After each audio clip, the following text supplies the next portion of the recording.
question is whether screening is needed for asymptomatic individuals, that is patients without any symptoms. Do you need to screen for colon cancer? So in the Western countries, every citizen in the Western country, irrespective of be it Asian, African, Caucasian, is screened for colon cancer starting from 50 years of age, every 5 years for the rest of his life.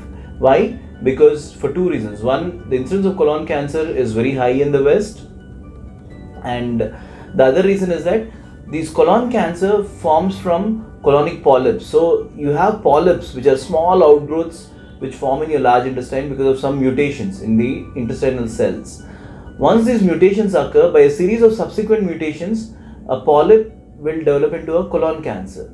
This process of a polyp becoming a colon cancer takes approximately 5 to 15 years in various individuals. So if we do a screening colonoscopy and identify a polyp and remove the polyp, treat the polyp, we can actually prevent colon cancer. Most patients with colon cancer, majority of them, in them the colonic cancer forms from a polyp. So they've had a lesion in the intestine before, at least 5 to 10 years before they develop the cancer.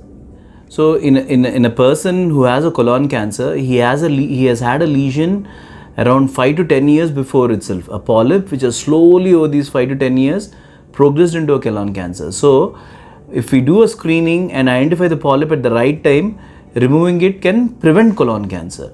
So based on this philosophy, worldwide colon cancer screening is done. Unfortunately, in India, we don't have the exact data as to what is the incidence of colon cancer, and because healthcare is it's not just like in abroad, it's not like under a single umbrella organization. There's so many sources of healthcare, government, private.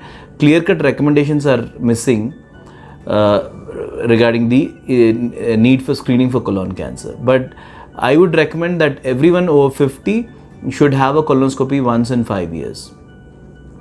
In addition to that, like we said, the special groups of patients if you have a family history of colon cancer, if you have family history of more than one colon cancer, so 2 family members in your family have had a colon cancer or a colon cancer related cancer like an ovarian cancer, endometrial cancer, stomach cancer. So if they have this hereditary non-polyposis group of cancers, you should in fact start your screening at a much younger age.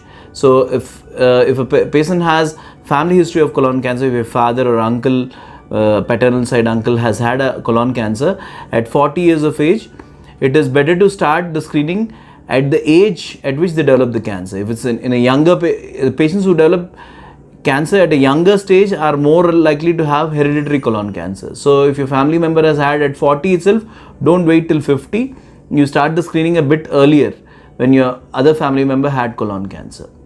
Likewise, patients with the special risk groups which we discussed before, patients who had radiation through their intestine before, patients who have past history of colon cancer, patients who have ulcerative colitis, patients who have Crohn's disease, all these patients need to undergo regular screening for colon cancer.